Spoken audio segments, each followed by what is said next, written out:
Who can speak English?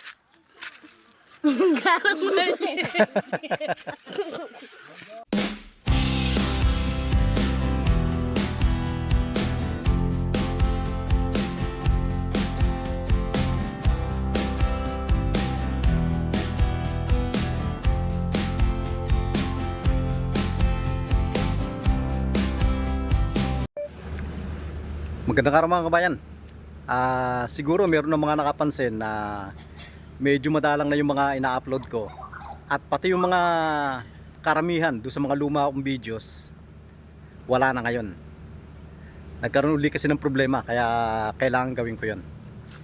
Mag-upload pa rin naman ako, pero hindi na kagaya na dati na halos every 2 days o minsan magkasunod na araw. Ngayon hindi na, siguro mga isang beses sa linggo, mga ganun na lang muna. Kaya pasensya na po doon sa mga sumusubaybay sa mga ina-upload ko. Noong nakaraang Sunday nga pala, nagpunta uli ako doon kila Benjamin. Nung huling pumunta ako doon kila Benjamin, ang sabi ko sa kanya, sa susunod na pagpunta ko, magdadala ako ng Filipino food. Kaya nung isang araw, bumili ko ng isang manok, inadobo ko lahat. Ayan nga pala yung dinala ko. Ayun pa yung isa. Adobo. Nagluto sila ng kanin. This is what we call adobo. No, this one. The one I cook. Yeah. This one is adobo. Oh, You want it with kisra? yeah. Pepper food. Kisra yung sa kanya. Yung sa akin kanin. Very nice. Itong bunso niya, kilala na ako eh. Oh. Hindi na takot sa akin, sumasama lagi. Basta't inabot ko yung kamay ko, sasama na yan. Oh. Who is that? Mo?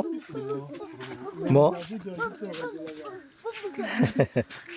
Ayun yung ibang bata eh. Nakikisingit. Mag-tsa naman daw kami ngayon. Nagdala naman ng tsa yung asawa niya. Ito. Binigyan niya uli ako ng ng kalabasa. We call it makwai. Makwat. We called it kalabasa. Nung kumakain nga pala kami, mayroong mga dumating, medyo madami. Ang karamihan daw nun, mga kapitbahay nila, na makikilagay nung mga naani nilang mga mani doon sa bahay nila. Dahil yung bahay nila, yung malaki, yung asul yung bubong, yung isang kwarto, yun ang ginagamit ng mga anak nila. Tapos yung kalahati, pinakabudega nila yon, na yung pinto, bakal. Mga makikilagay daw yung mga kapitbahay nila na yon. Kasi daw yung mga bahay ng mga yon, maliliit lang. Hindi safe talaga. Kaya naisip ko, mabait talaga yung tao na yon. Dahil pumapayag siya doon sa mga ganon. At nung dumating yung mga tao, pinakain pa niya yung mga tao na yon. Kaya nga hindi ako masyado nag-video dahil medyo naiilang ako. Hindi ko mga kilala yung karamihan. Pero nung kumonti na, sabi niya, okay lang daw yon. Mga kamag-anak na daw niya yung natitira na yon. Kaya nga pala, naiilang ako nga mag-video. Ang sabi nila, wala daw problema. Mga kamag-anak niya pala yung mga yan, mga nandito. Madami yan eh, yung iba nagsialis na eh. Yung isang babae, yung nakadilaw, ang tangkad oh. It's very tall ha. What's your name? My name is Rebecca. Rebecca? Yes. And this one is Mary. Yes. So many Rebecca here. And what is your name? My name is Pepito. Mm. I'm a friend of Benjamin. From where? From Philippines. I'm not Chinese. Chinese. Not Chinese. You I'm are not Chinese. Philippines. Philippines. All right. Okay. Okay, thank you. Oh, you're welcome. Tinatanong ko siya kung ano plano niya dito sa kanila eh. Ang plano daw niya ay itong bahay na to. Na gusto niyang papalitadahan tapos lagyan ng yan, yung bintana na bakal. Yung pinto bakal na yan eh. Dito gusto niya palagyan din ng eh. Yun ang plano niya daw. Kaya tulungan natin. Oh, eto nga palang baby, oh, kilala na ako. You know me already, ha?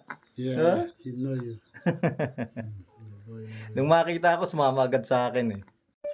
Kaya ako nga pala siya tinanong kung ano ba yung plano niya dito sa kanila kung meron siyang pera. Meron kasing isang kaibigan tayo na nagbigay ng konti para daw sa kanya. Hindi pa niya alam eh. Hindi ko pa sinasabi. Hindi niya alam yung isang plastic na dala-dala ko. Ano yun? Pera yun para sa kanya. Benjamin, Yes. how about if somebody gave you a small amount? What you will do?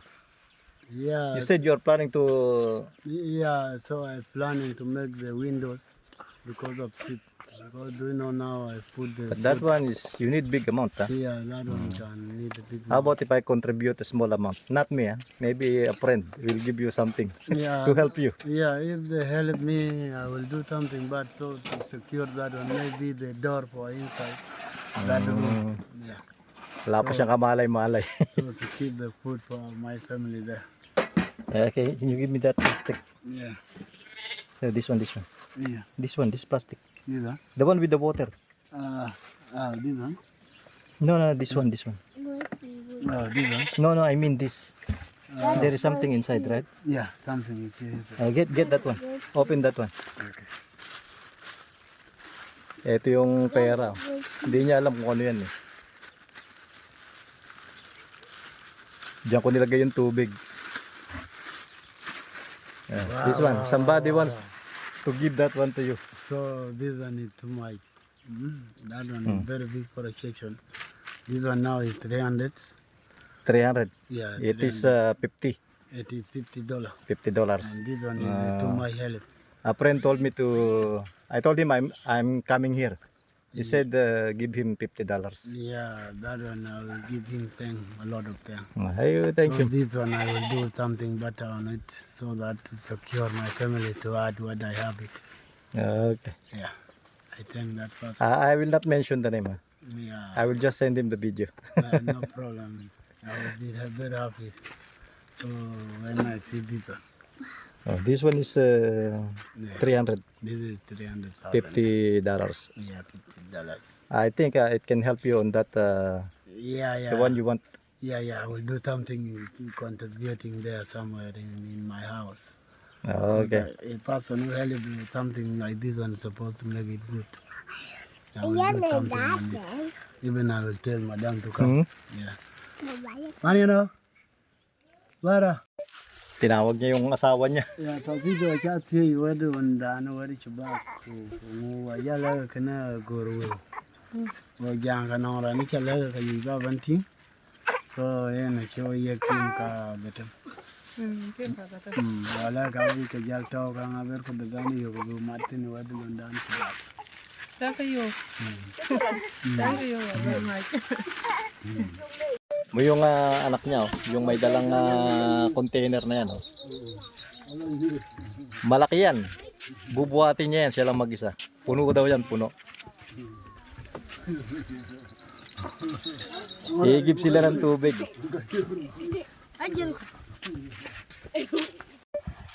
Ayan yung umigib ng tubig. Oh.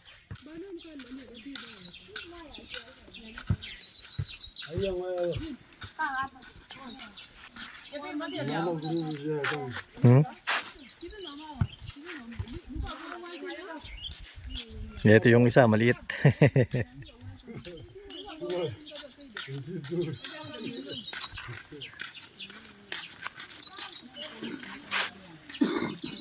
Mabigat yun, puno yun eh. Ito nga pala yung ano nila to eh. Yung parang pag meron silang gustong dikdikan, yung meron silang pambayo dyan eh. Yan ang ginagamit nila. Karamihan sa mga bahay nila merong ganito.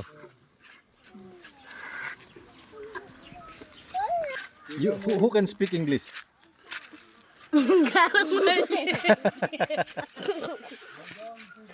Walang marunong mag-English eh. Arabic. Mino Arabic. Wala rin.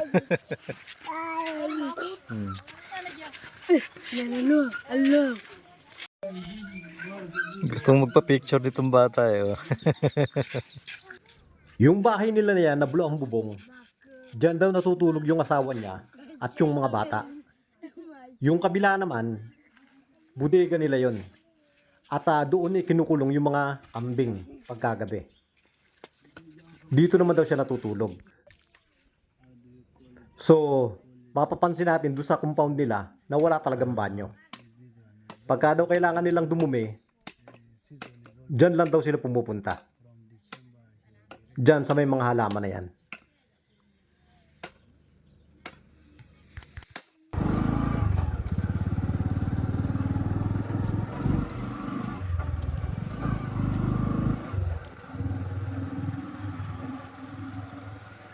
At yan lang po muna sa ngayon mga kabayan. Sana po nagustuhan nyo rin yung shinare ko ngayon at maraming salamat po doon sa mga laging nanonood ng mga ina-upload ko. Sana po patuloy nyo ako suportahan kahit na paminsan-minsan na lang yung upload natin.